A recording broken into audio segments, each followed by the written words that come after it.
Good evening, everybody. One thing we forgot when we rehearsed this is I don't have any light to be able to read this.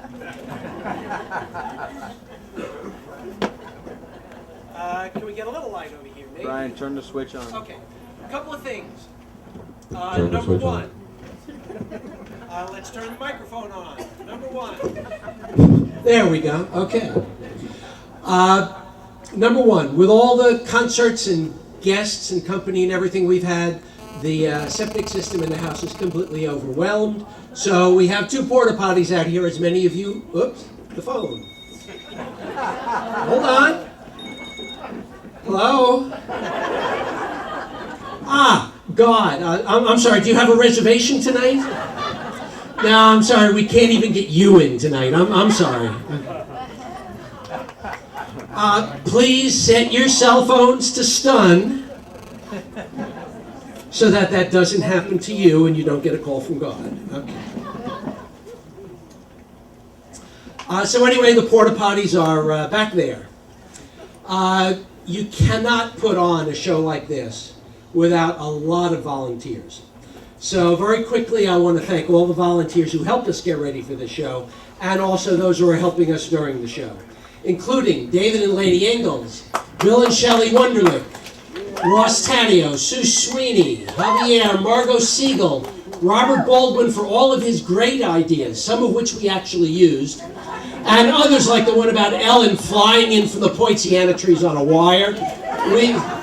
Copyright issues with Disneyland and Peter Pan, we decided not to use that one. Mary Stevens at the CD table, Brett Siegel with the sound, Todd Siegel, Robert, Rachel, Faye, Dan, and Donna Paul are all filming and taking pictures tonight. And for those of you who haven't noticed, we are filming and we are recording tonight. Video cameras and recorders are recording. If you happen to, thank you. If you happen to be a folkie in hiding, we have these for people who don't want to participate. And we also have a couple of birthday celebrations tonight here, and so we'll talk about that later. For those of you from Long Island, no, we are not going to be the new Leonards of Great Neck down here. Chairs. These chairs are only warranted if you use all four legs at the same time. So no leaning back on the chairs. And so we're going to do a little thing here. Let's see, how do I work this cow? It's upside down. That doesn't work. Okay, we're going to do that. Thank you. So if I can just have everybody's attention here, would you all just raise your hands? Our lawyers want us to get you to raise your hands so you can acknowledge having heard about the chairs and the fact that we're recording. Everybody look over here and raise your hands now. Ready? 1, 2, 3. Say cheese. Okay, good. Thank you very much. Okay. Now we're on to the next thing. Hold on. We're going to shut that off. Okay.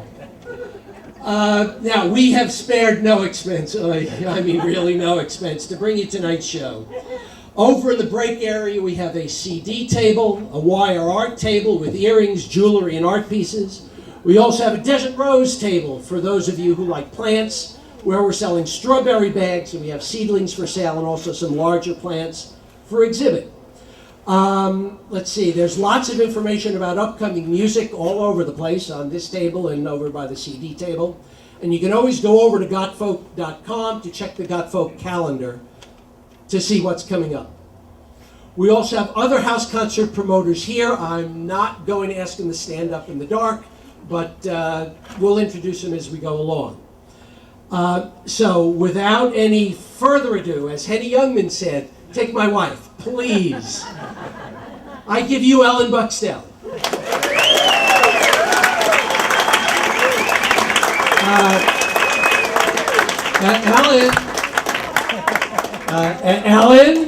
Ellen, hold on, let me see. Ellen. Hello? Hello?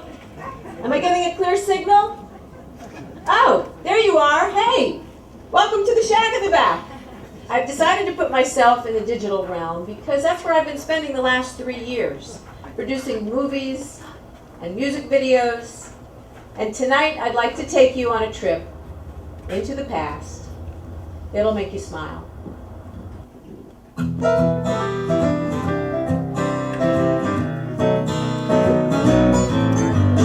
Tuesday in November, I took that stroll to cast my ballot at the local poll. The lines were long, but I didn't care. I had water, a hat, and my folding chair. Walked up to the booth, didn't say a word, sure that my voice would be heard. I hit that button, my vote was sent, and now nobody knows exactly where it went. They lost my vote, it isn't fair. I took a stand, doesn't anybody care? They lost my vote, now do you know where did my ballot go?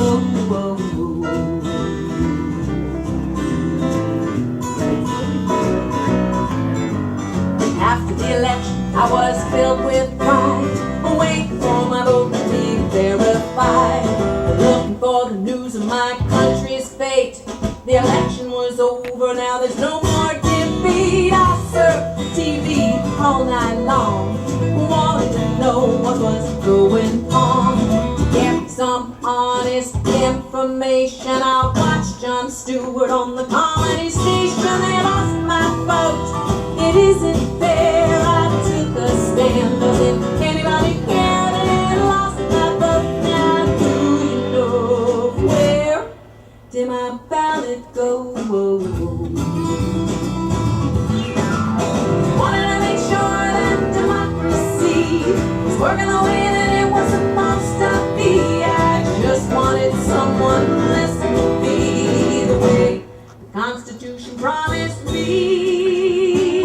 If we can land a rocket ship on the moon, or make a cell phone ring in our favorite tune, we can send sound waves through the air, then voting machines should be counting fair. Anyone can hack the files and push delete. There'll be no proof, and I got no receipt. So let's get the system under control, and the final results will match the exit poll. They lost my vote, it isn't fair. I took a stand, doesn't anybody care? They lost my vote, now do you know where did my ballot go? Lost my faith in the government when they changed the rules without my consent. Don't wanna be nobody's experiment, just wanna know where my ballot went. They lost my vote, I made my choice. Does anybody care to hear my voice? They lost my vote, was that the plan? Nobody knows that I took a stand.